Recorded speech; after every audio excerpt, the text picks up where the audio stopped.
Skytrax 最近又评比了2024年全球最佳航司，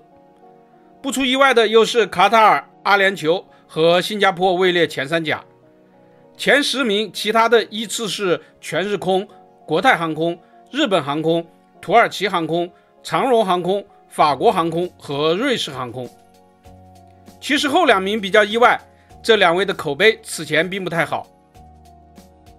Skytrax 我们之前也多次介绍过，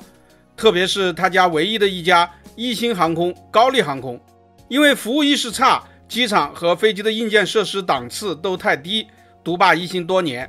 Skytrax 的评比不尽公平，每年都有谁交钱多谁靠前的指责，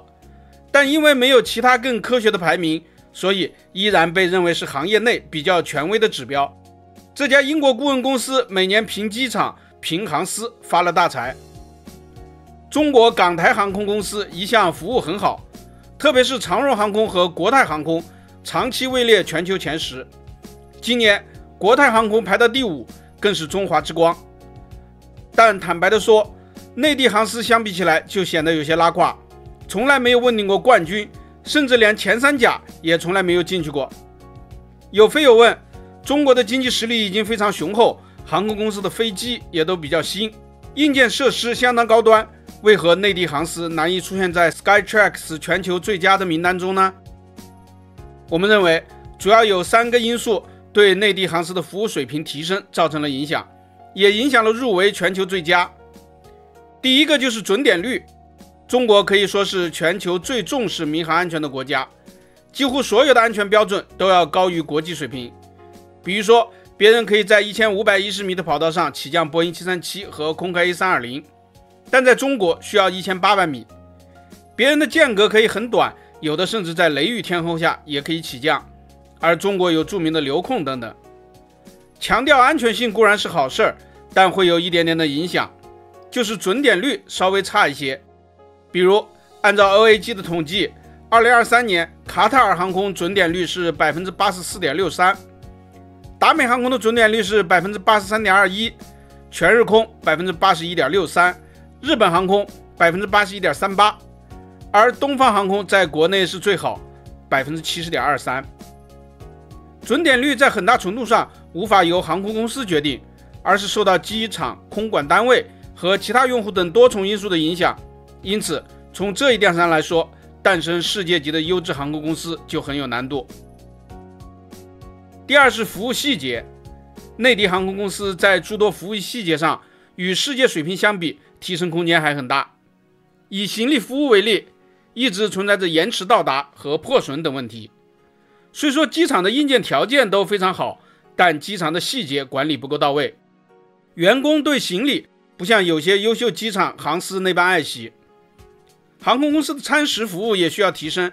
去年南航4个馒头1片白菜上了热搜，咱们还专门介绍过一期。总体来说，内地民航的餐食口味不佳，卖相不够好，与中国历史悠久享誉全球的各路美食相比，飞机餐确实有点拖后腿。原因也很简单，与配餐公司缺乏竞争有很大关系。在一些优秀的案例中，机场通常自己不做航餐，而是引进专业的航食公司。比如香港机场就有汉莎和佳美2家，燃油服务商更多。各家航空公司择优签约，餐食的味道自然是谁好吃就吃谁。而内地航空公司经常只选择一家配餐公司，再加上成本压缩严重，所以同样的票价水平，有的吃馒头白菜，有的航司可以吃到汉根达斯。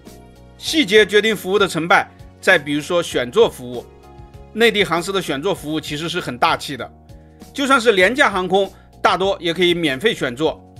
然而为了安全问题，许多航空公司锁定了大量的座位，即便有了80%以上的上座率，在起飞前依然锁定大量座位，这显然无法令客户满意。还有客舱服务的时间，国外航司多是从起飞后10分钟开始服务，有的到下降前5分钟还有巡视。但中国为了确保安全，空乘人员经常起飞后25分钟才出现在客舱，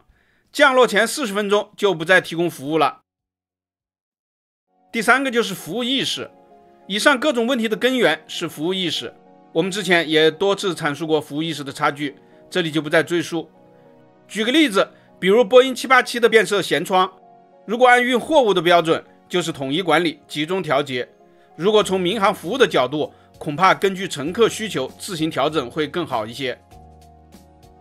正是上述这一系列的情况，导致 Skytrax 全球最佳航司名单中现在难以见到内地航司。当然，我们也相信，随着各个航空公司的服务水平进一步的提升，未来上榜肯定不是问题。本期咱们就聊到这里，下期见。